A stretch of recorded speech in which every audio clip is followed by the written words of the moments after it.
Kita lanjut sesi kedua. Ada yang mau angkat tangan lagi, Bapak Ya. Ibu?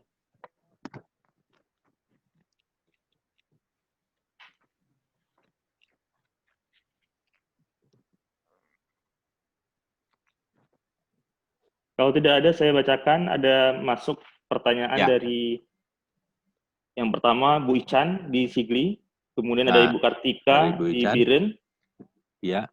Ya. satu lagi dari Zawa dari Loksmawe. Dari Bu Ican, apa Ya. tips menghadapi kecemasan terhadap situasi yang tak terduga seperti Iya. pandemi kali ini?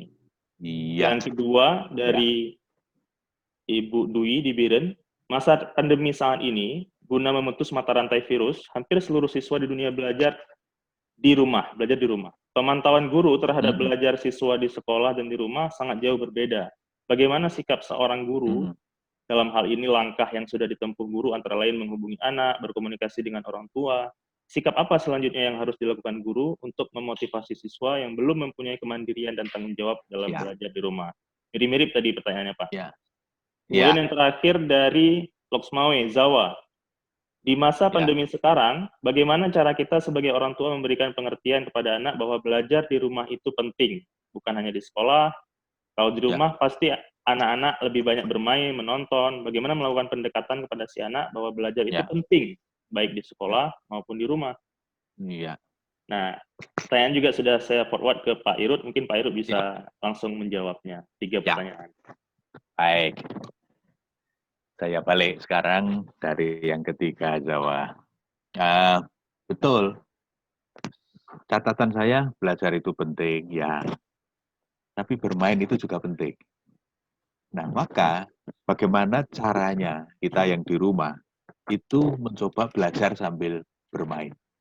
Nah, di sini memang diperlukan kreativitas lebih ya dari orang tua. Nah, repotnya kalau orang tuanya tidak kreatif. Bagaimana agar bermain itu menjadi bagian dari proses belajar. Saya ingin memberi contoh bagaimana bermain itu bisa menjadi bagian dari proses belajar. Waktu resepsi pernikahan sebelum pandemi, kan biasa kita ngajak cucu. Nah, kalau di resepsi nikahan itu pasti ada yang jual mainan anak-anak.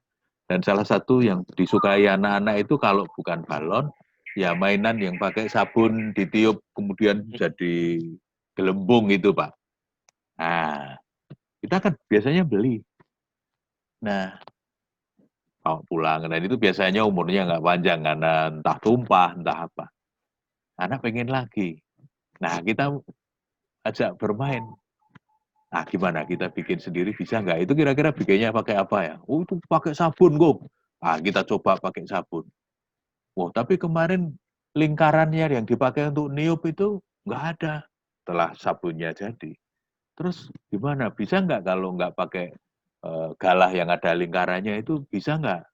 Nah, tiba-tiba cucu itu dengan inisiatif sendiri, setelah dia cuci tangan pakai kayak orang cuci tangan pakai sabun, lalu dia begini ini sambil ditiup dan kemudian menjadi gelembung yang sangat besar. Dia senang sekali. Kong, jadi Kong, aku memang jenius, luar biasa cucuku. Nah, misalnya begitu. Jangan kemudian gitu aja kok jenius ya. Enggak, namanya juga anak-anak, dia nggak tahu dapat kata jenius dari mana. Tapi ya enggak apa-apa, kita apresiasi saja. Jadi memang jangan menganggap remeh bermain. Jadi kita punya istilah sebetulnya dalam pendidikan yang disebut dengan edutainment, yaitu belajar sambil bermain. Jadi entertainment-nya ada di situ, belajar dengan menyenangkan sambil main-main, sambil bisa pakai game, bisa pakai apa saja. Jadi jangan main mulu, belajar. Jadi kalau begitu kan bahasanya itu artinya face to face. Bermain itu tidak ada nilai belajarnya. Padahal kita bisa belajar sosialisasi dari bermain, kita bisa belajar kreatif dari bermain, bahkan kita bisa belajar merayu dari bermain. Itu kan Pak Ugis ya? Ya, betul Nah, Pak. maka kita bisa dengan permainan itu kita jadikan media untuk belajar. Nah, yang kedua, bagaimana guru bisa memantau anak yang di rumah, apa yang bisa dilakukan? Apa yang dilakukan Bu Dwi, cara memotivasi anak-anak, Bu Kartika tadi juga sudah, saya kira sudah bagus. Yang penting kan apa? Kedekatan. Nah, selama ini kedekatan itu bisa kita bangun ketika kita ada interaksi di sekolah. Kita bisa menyapa, kita bisa peluk dia, kita bisa kasih sesuatu. Nah, sekarang dalam bentuk yang online, dalam bentuk yang daring, mestinya itu juga bisa kita lakukan. Misalnya, sering kita sapa. Tidak selalu dalam konteks pembelajaran. Jadi harus ada pendekatan tidak formal.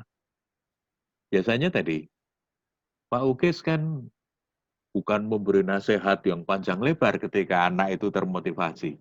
Tapi hanya memberi pujian kepada anak di hadapan teman-temannya.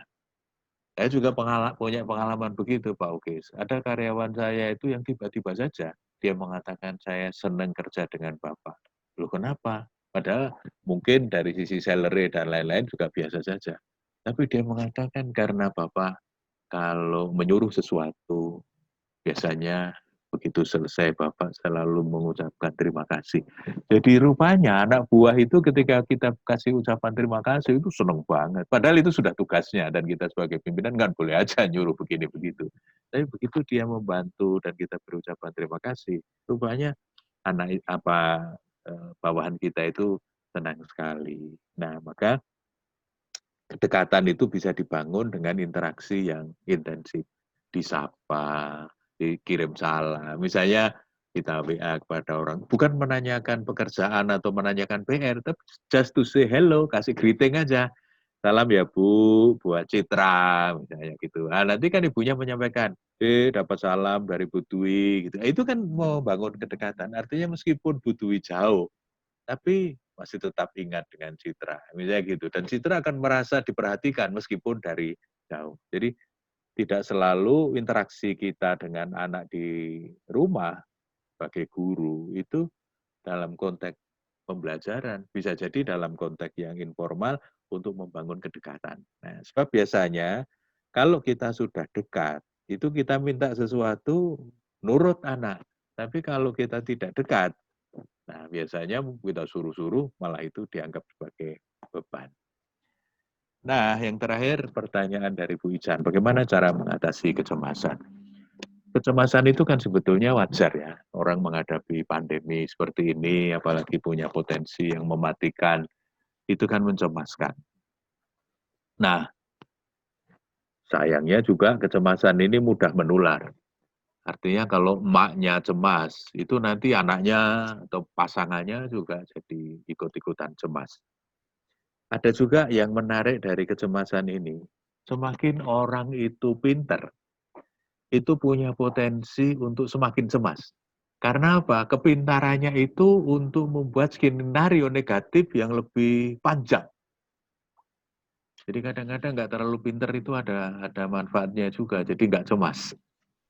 Contoh begini, saya dulu pernah KKN di sebuah desa yang terpencil. Waktu kita datang, kita tidak tahu bahwa di belakang rumah kami itu ada makam yang menurut orang kampung itu makam yang apa namanya angker lah, makam yang keramat. Jadi banyak orang misalnya lewat pakai sepeda motor, tahu-tahu mati sendiri, nanti lepas dari kuburan nyala sendiri. Ada orang yang pernah masuk di situ hilang atau masuk ke kuburan nggak bisa laju dan macam-macam lah cerita. Tapi Segitiga karena Bermuda, kami Pak. datang, nah kayak gitu kan. Jadi ketika kami lewat di situ karena nggak tahu ya tenang-tenang saja. Tapi begitu sudah seminggu, 2 minggu, mulai dapat cerita aneh-aneh, sudah. Terutama teman-teman yang putri udah mulai cemas. Ini kita ini di sebelah makam, makamnya makam keramat, nah macam-macam. Nah maka ini Bu tipsnya. Pertama, kalau pendekatannya psikologi, kita bisa pakai pendekatan kognitif. Jadi yang dirubah mindset-nya dengan melakukan apa istilahnya berpikir kritis. Jadi kalau kalau misalnya kayak lewat makam tadi. Kalau sepeda motornya mati, ya mati ya nggak apa-apa, tinggal didorong. Nanti kan kalau sudah lewat dari kuburan kan bisa dinyalakan lagi. Misalnya begitu. Jadi kan berpikir kritis. Toh tidak apa-apa, cuma dorong sebentar. Jadi berpikir kritis.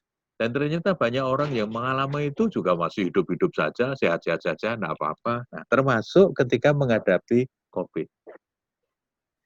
COVID ini ada yang meninggal, tetapi juga banyak yang sembuh. Mortalitasnya, kalau kata teman dokter itu sebetulnya rendah, hanya sekitar 2-3%. Makanya sebetulnya masih lebih banyak yang sembuh daripada yang mati. Nah, tetapi karena pemberitaan yang sangat intensif, maka ada pikiran di benak banyak orang itu kalau kena COVID sama dengan mati. Padahal belum tentu. Ada yang kena dan tidak apa-apa, ada yang kena kemudian menderita tapi habis itu sembuh dan seterusnya, macam-macam lah. Nah, makanya tadi satu berpikir kritis, yang kedua kita tahu COVID ini seperti apa sehingga tidak menyepelekan tetapi juga tidak berlebihan. Yang ketiga, kalau kita pakai pendekatan agama, itu ekspresi dari kepasrahan kita yang masih kurang. Nah, banyak orang yang terdidik, itu kadang-kadang tawakalnya kurang, Bu. Kenapa? Karena terlalu overconfident dengan hitungannya sendiri. Padahal dalam agama, tugas kita itu kan hanya berdoa dan berikhtiar. Yang menentukan ya yang Maha Kuasa. Apakah kalau kita terpapar itu terus mati? Ya kalau memang Tuhan menghendaki mati, ya mati, Bu. Tapi kalau enggak, ya enggak. Maka doa kita yang dituntunkan oleh Nabi adalah Bismillahilladzi la yadurru masmihi say'un fil ardi wala fis sama wa huwas samiul alim. Jadi doa itu kan luar biasa yang kita baca pagi dan sore untuk afirmasi sebetulnya bahasa psikologinya itu. Untuk meyakinkan diri sendiri bahwa atas nama Tuhan yang Maha Kuasa, tidak ada yang bisa akan memberikan madorot, yang bisa mencelakakan, baik di langit maupun di bumi, kalau Allah tidak mengizinkan, kalau Allah tidak ridho. Karena Allah itu Maha mengetahui, Maha mendengar. Jadi kalau dengan pikir yang begitu, maka kita jadi yakin bahwa, enggak lah, kalau Allah belum, kalau ini belum jatah kita ya, nggak apa-apa lah meskipun ada COVID.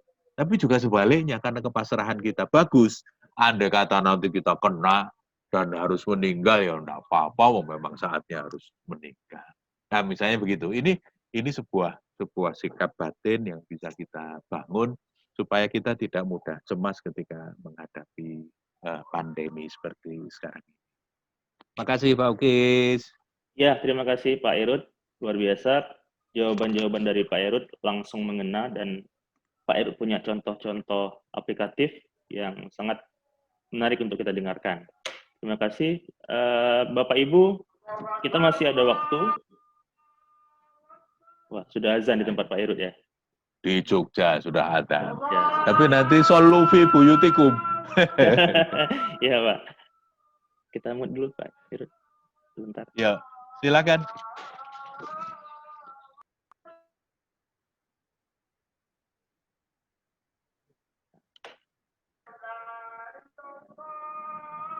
Oke, Pak Irut sebentar kami mute karena ada suara azan di wilayah Yogyakarta dan sekitarnya.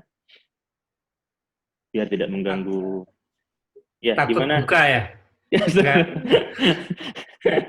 Azan maghrib itu Pak.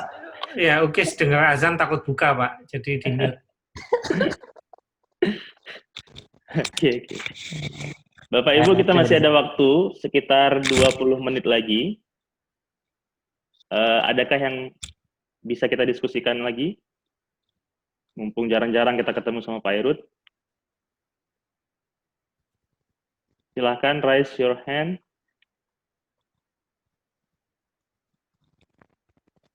Dari saya boleh Pak? Boleh banget lah Pak Zubir. Silahkan Pak Zubir. Host nggak boleh nanti. Jadi begini Pak Irut, Assalamualaikum warahmatullahi wabarakatuh. Assalamualaikum. Semoga doa saya untuk Pak Irut sehat selalu. Amin.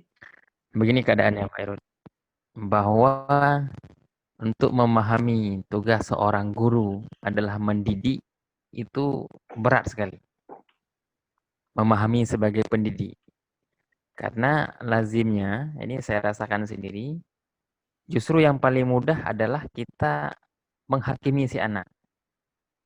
Aduh, ini malas dia, ini bodoh dia, ini kenapa dia begini, ini kenapa dia begitu. Padahal kalau bahasa Mas Tongki bilang itu, kita tuh digaji oleh yayasan untuk mengurus yang itu. Kalau itu nggak ada, mungkin kita nggak akan digaji. Kira-kira bahasanya begitulah. Apa tugas Anda? Saya digaji untuk mengurus anak-anak, bukan digaji untuk mengajar kepada anak-anak yang pintar. Nah, saya merasakan sendiri kadang-kadang itu berat. Jadi terceplos kadang-kadang untuk menyampaikan hal-hal yang negatif pada siswa. Nah, ini bagaimana Pak Irud menyikapi ini dan kira-kira apa yang harus kami lakukan supaya di dada itu benar-benar tertanam. Kami dibayar untuk mendidik anak-anak, untuk memperbaiki akhlak mereka. Demikian Pak Irud. Luar Terima biasa pertanyaan dari Gure Zubir. Pertanyaannya fundamental, mendalam. Tentang gaji Sedap. pula gitu dia. Ada singgung-singgung gaji. Mentang-mentang kemarin tanggal 28 ya. Oh iya, masih hangat nih. Ada satu lagi, Herlisa, oke. Oh ya. Ya, silakan Bu Herlisa.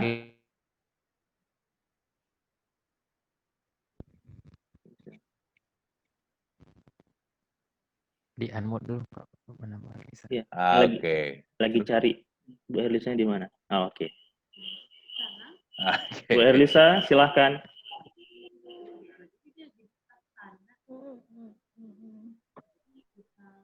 Kecil sekali, Kurang- Lisa. Kurang kedengaran suaranya. Tapi dia Ya udah.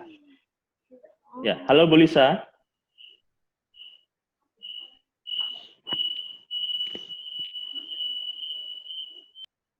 Halo. Sepertinya Bu Herlisa. Oh, Bu Herlisa. Oh, belum Belum ya? Sudah, silakan Bu Herlisa.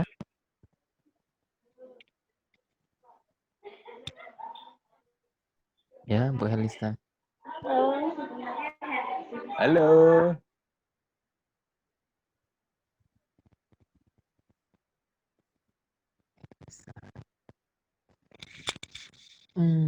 Oke, karena Bu Herlisa sepertinya ada gangguan teknis. Mhm. Ada lagi Bapak Ibu yang ingin mengangkat tangan? Berdiskusi dengan Pak Irud?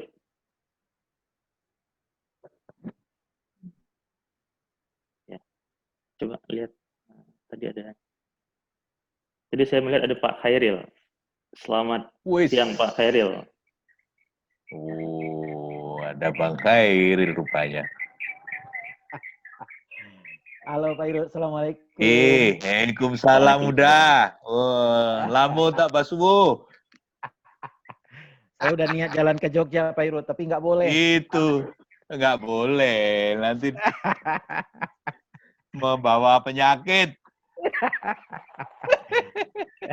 Silakan udah. Ya ini Pak Irud, jadi kan saya kalau dengerin Pak Irud bicara itu saya menikmati, sangat menikmati.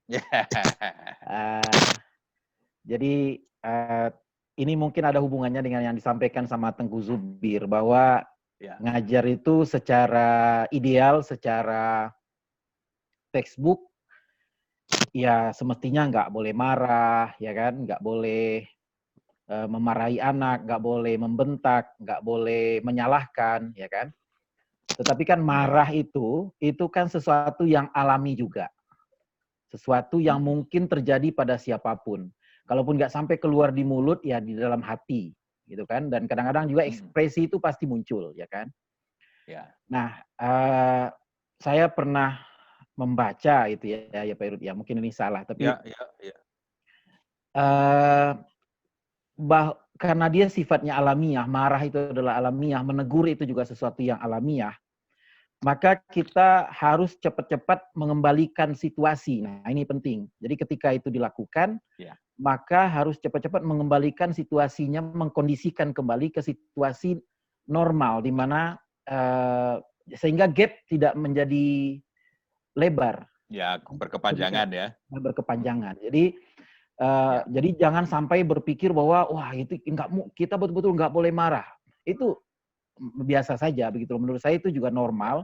Tetapi sebagaimana sejauh mungkin, secepat mungkin kita mengecilkan kembali gap itu. Nah itu saja komentarnya Pak Irut. Oh, satu lagi Pak Irut. Siap.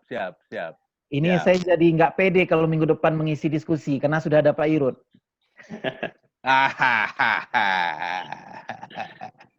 Udah bocor ini. Siap. Ya Pak Irut, makasih. Yuk, makasih Om. Ya. Terima kasih. Langsung mungkin Pak Irut bisa menanggapi dua pertanyaan tadi. Baik. Ya. Wah, ini memang Tengku luar biasa. Pertanyaannya berat. Gimana ini sebagai pendidik kita punya jiwa? Saya kira begini. Apa yang ditanyakan oleh Pak Zubir itu berkaitan dengan kematangan seseorang ya. Dan niatannya untuk menekuni profesi ini melihat pendidikan itu sebagai pekerjaan atau sebagai panggilan hati. Nah, ketika itu menjadi panggilan, maka yang bisa dilakukan, kemudian kenapa itu terasa berat, itu karena Pak, situasi itu kita tolak. Itu yang jadi berat. Misalnya begini, ini contoh konkret. Saya pernah menjadi wakil rektor bidang kemahasiswaan. Wakil rektor bidang kemahasiswaan itu kan wakil rektor urusan demo dan remeh-temeh yang lain. Nah, sebagai wakil rektor bidang kemahasiswaan, kalau saya punya asumsi, ya Allah, mudah-mudahan jangan ada yang demo. Wah, itu begitu ada demo, ya itu tanggung jawab saya. Saya kan jadi tadi merasa berat, merasa ini tugasnya kok yang bagian susah-susah, kok bagian saya, misalnya gitu. Nah, maka yang harus dirubah adalah mindset. Jadi, statement Pak Yubir tadi luar biasa. Kita ini dibayar oleh yayasan untuk mendidik. Nah, saya juga mindsetnya begitu. Saya ini dibayar untuk ngurus demo. Jadi kalau ada yang demo itu memang pekerjaan saya. Jadi lama-lama saya bisa menikmati bersama para demonstran. Misalnya begitu. Tadinya itu, wow, saya orangnya lemah lembut begini. Kemudian suruh ngurusi yang kasar-kasar, yang kadang-kadang bicaranya enggak pakai etika, itu kan awalnya berat. Apalagi saya orang Jogja, orang Jawa gitu ya. Itu melihat yang begitu-begitu berat, Pak. Tapi ketika kemudian saya melihat, oh itu realitasnya, bahwa mahasiswa itu sedang belajar dewasa, dia sedang latihan demo, dan pekerjaan saya memang antara lain ngurusi para pendemo, ya sudah, itu saya nikmati. Ya mungkin analoginya begitu, kita harus menerima anak-anak kita ini, anak-anak yang kalau dulu yang pertama itu syaratnya harus miskin dan korban konflik atau tsunami, ya kondisinya seperti itu. Nah itu harus kita terima as it is, apa adanya. Berarti memang tugas kita adalah mendampingi mereka untuk berkembang menjadi lebih baik. Nah kalau itu kita terima dengan ikhlas. Nah ini kata kuncinya sebetulnya acceptance. Kalau kemudian kita banding-banding, oh enak ngajar yang di sana anaknya pakai seleksi bagus-bagus. Nah, kalau begitu nggak enak. Tapi kalau itu kita terima SET, di samping memang niatnya tadi sebagai panggilan, kemudian kita terima anak itu sebagai SET.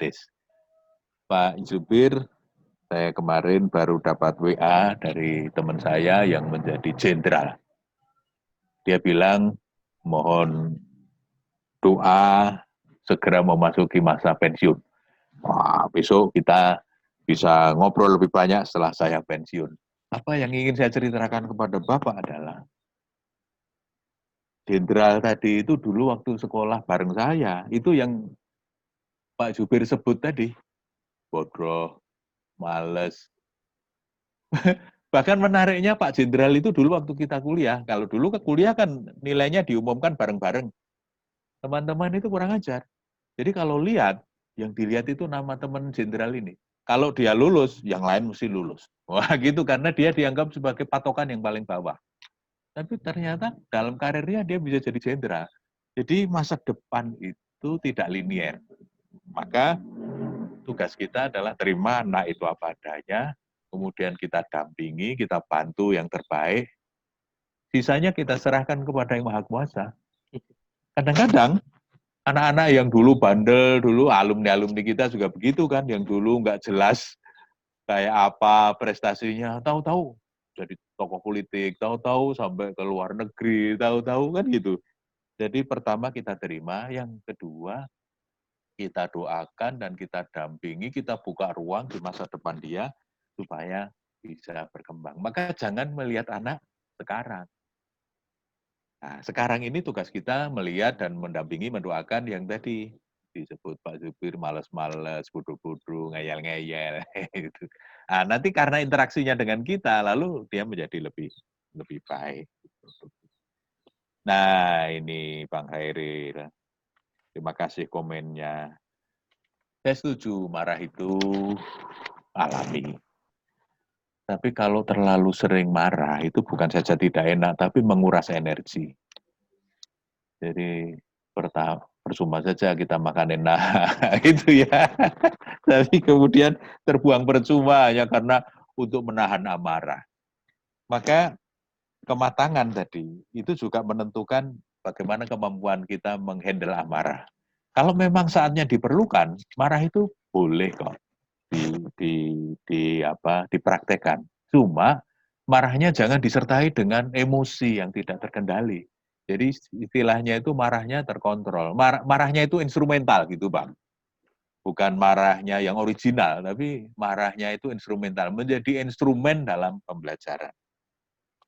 Nah, maka yang harus dilatih adalah bagaimana marah itu bisa kita kurangi dengan menerima realitas yang belum sesuai dengan yang kita harapkan. Itu as it is.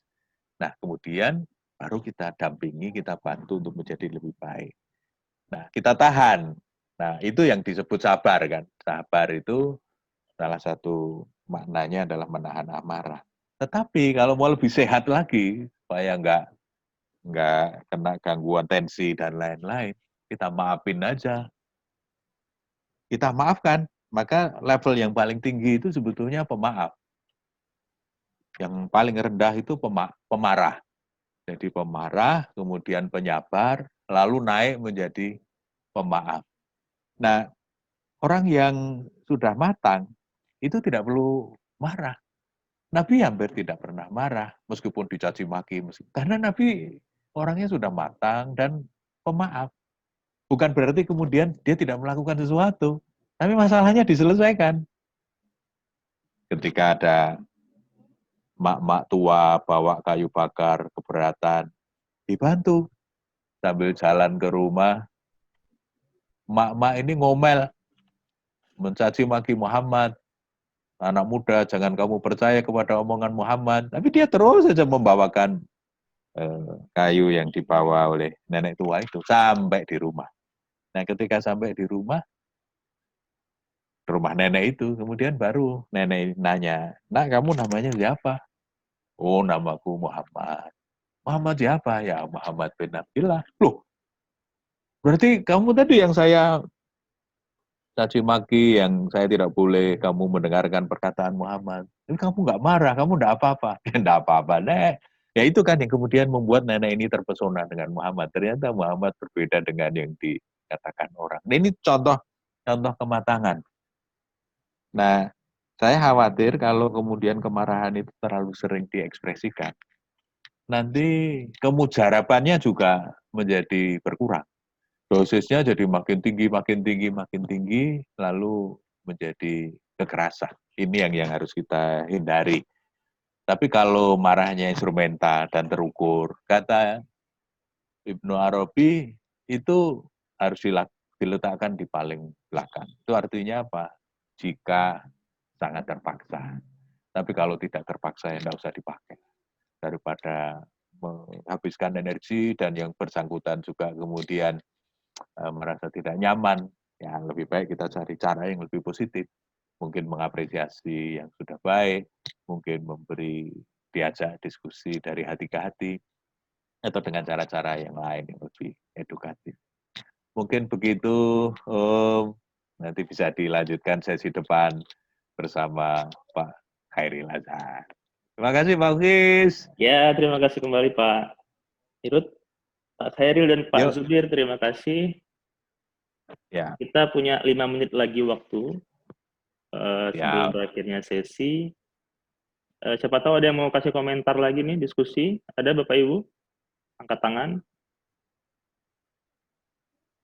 Pak Samsir, Pak Samsir.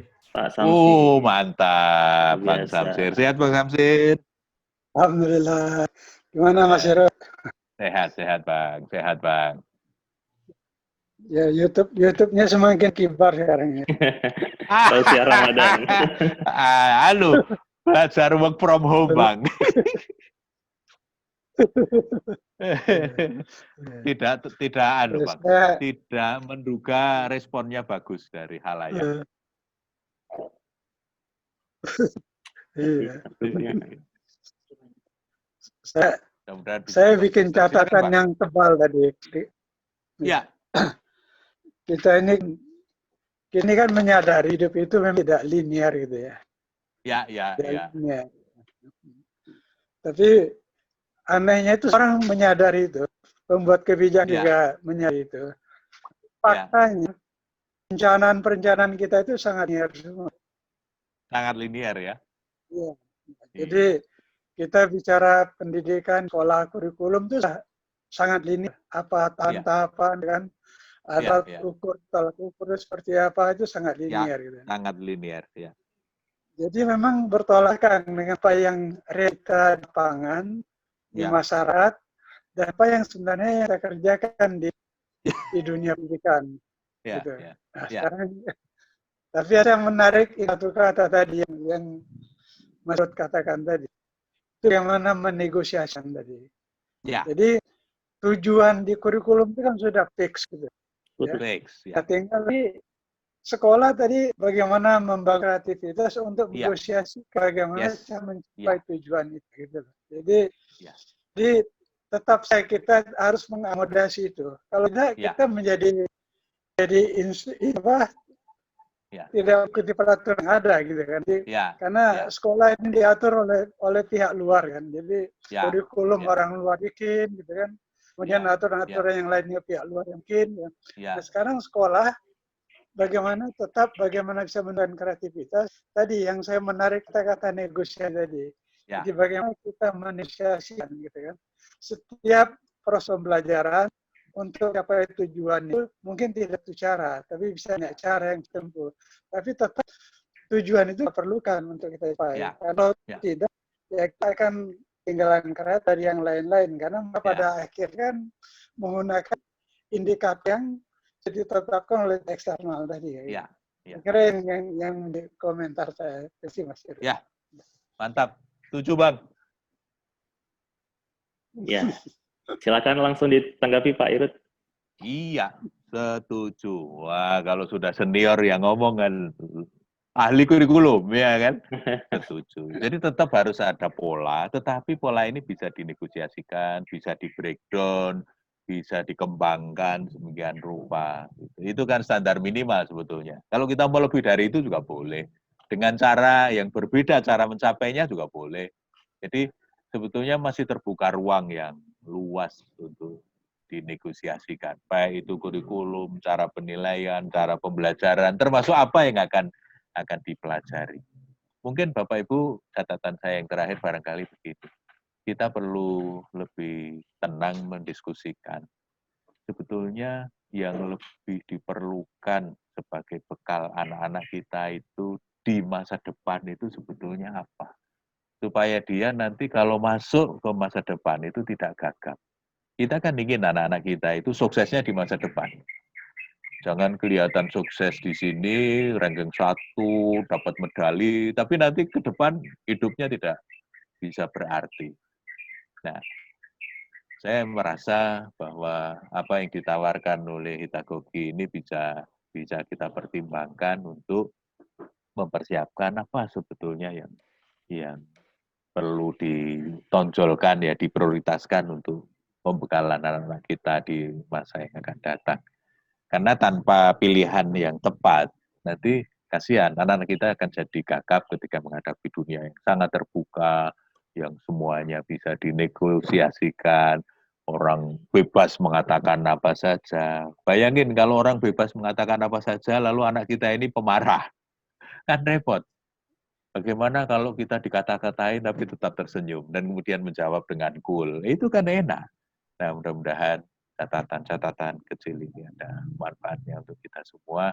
Dan mohon maaf kalau ada yang kurang berkenan di hati. Mudah-mudahan Zoom kita ini bisa menjadi pengganti silaturahmi kita yang sudah sekian lama kita tidak bersua. Terima kasih. Mohon maaf. Ya, assalamualaikum warahmatullahi wabarakatuh.